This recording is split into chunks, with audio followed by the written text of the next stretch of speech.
Hi, I just wanted to do a short video to present the stuff that we're going to be talking about Thursday and Friday. I think you guys are doing a fantastic job in the discussion boards, and I really appreciate the discussions that are happening there, so please keep that up. If you've noticed on the main page in my.workberg, I have posted the instructions and rubric for your first paper that is due on May 8th. So we're going to talk about today about bias and stereotypes. Some I'm going to give you just some definitions and a rough overview, and then you can go to the readings and videos that have been provided for those topics. So, of course, stereotype is just an overgeneralized belief about any group. It can be a wide variety of things, like boys are in charge of lawn care and girls should stick to being in the kitchen. Those are both stereotypes or broad generalizations. I know one of my favorite memes is a stereotype, and it says, Iowans aren't born, they just wander out of a cornfield with a container of ranch dressing looking for the nearest Casey's. I've always thought that's hilarious, even though I know that not all Iowans love Casey's pizza or could care less about ranch dressing. So it's just an overgeneralized belief. Of course, stereotypes can be dangerous because they're not true about the entire population. It's things that we get into our mind or that we've learned over years or that we hear in the news and in media, in TV shows and books from our friends, from our family, etc. And so we begin to develop these ideas and stuff, which leads us into biases.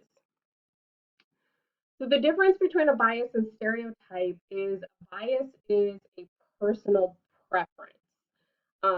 And also that a bias can sometimes be really, really deeply ingrained, so much so that you might not recognize that you have a particular bias.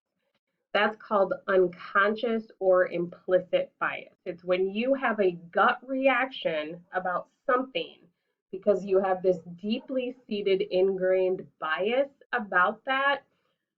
And you need to explore that and think about it and understand where it's coming from or where that's happening. Everyone is biased. Everyone has bias. Like I said, it's a very deeply ingrained gut reaction thing. It's not saying that I'm trying to say that you have biases and I'm perfect or only some people have biases and those people are terrible people. Everyone has bias. It's very, very deeply ingrained and it's a hard thing to overcome. But if you start to think about your biases and you start to learn about your biases, you can catch yourself.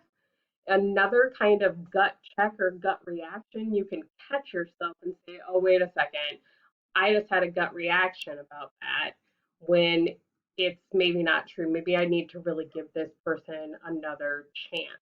Or even as we were talking about in the color discussions, in the color video, when he was talking about how we're irritated with people we meet almost instantly, and it's not really their fault, it's us, it's because we don't mesh with maybe the personality type that they are. So bias is just a type of many things come under bias. So stereotypes, prejudice, discrimination, sexism, racism, all of that stuff comes under bias. The unconscious or implicit bias, like I said, are those things that just are gut reactions.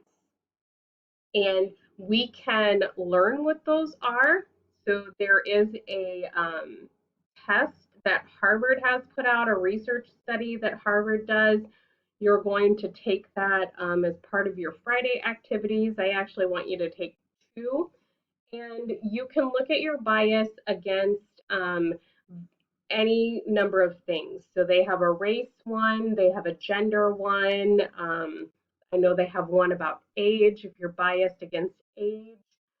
And so you can take that and start looking at that. So I just want you to think while you're going through this materials what some of your bias and stereotypes are, and maybe start addressing where those come from or where those ideas started and what you might start to do to change them. So thank you for a great first week, and you guys are doing fantastic, and I really appreciate it.